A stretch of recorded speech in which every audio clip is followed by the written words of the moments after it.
Inclusivity, quality basketball, international opportunities.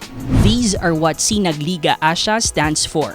Another national basketball tournament is set to expand the platform for young aspirants to get themselves involved and be discovered in the sport.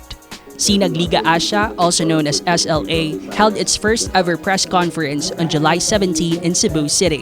The Basketball League aims to discover young and spirited players from the local grassroots, especially in the wide stretches of Visayas and Mindanao, aiming for equal recognition on the competitive national scale. Currently, there are 4 official teams in Visayas, namely the 𝗹𝘂𝗆 City Heroes, 𝗶𝘁25 of Cebu City, Minglanilla Archangels, and the city of Mandaue. 𝗶𝘆𝗆, head of basketball operations for Visayas and Mindanao, shared his insights about the lack of avenues in the regions where homegrown players can develop their skills in basketball. Again, we're not competing with any tournament. It's like more me as a player before, now Coach Lyndon on my side, player before. After the inter-school, the SISAPI here, wala na may liga eh. So there's no tournament left to play. No, so how will you become good? I believe there are many very good players in Visayas and Mindanao. What we really are supplementing here is the basketball tournament. So we will finish before the SISAPI starts, and then after that, after siguro early next year, around February, if we can start another 18 under and 21 under for the players na they're always playing a basketball tournament, because no matter how good you are, just you're practicing every day, there's no basketball tournament to showcase your talent against best of the best. Di ka mapansin.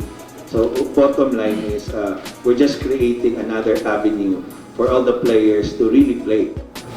Coach Paul added that through basketball leagues like SLA, students get to acquire scholarship programs, making it possible for these youngsters to send themselves to prestigious universities through their grit and abilities. Aside from being a tournament institution, SLA Chairman Rocky Chan took pride in the quality and commitment that this new sports body has to offer. It's the quality of coverage that we bring. And then it's the quality of officiating that we will bring to this league. We will be very fair enough to the teams, let the players play, and of course, with 𝗠𝗶𝗀, I think speaks for itself.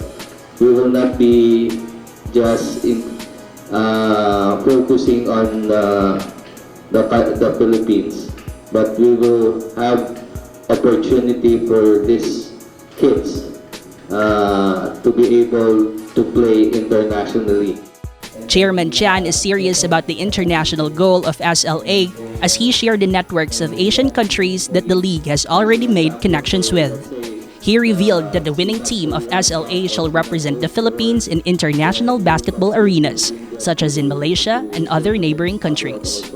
And we are here to really develop young players, 21 under, 18 under, and hopefully basing sa 16 under. But so far, in our program, we really want to develop young kids, no? Especially they can be seen in Manila and in Cebu primarily. I hope many teams will join us again for them to really benefit on this kind of avenue, for them to be able to be seen not only in the country but outside the country, ilang relatives, ingana.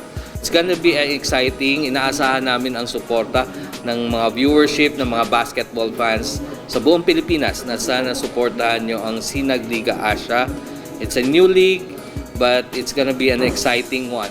𝗠𝗶𝗀 will officially launch its Visayas and Mindanao legs at Mandaue City Sports Complex on July 24 and 25. This has been Kenrey Licayan, 𝗶𝘂𝘆 intern for MyTV Cebu.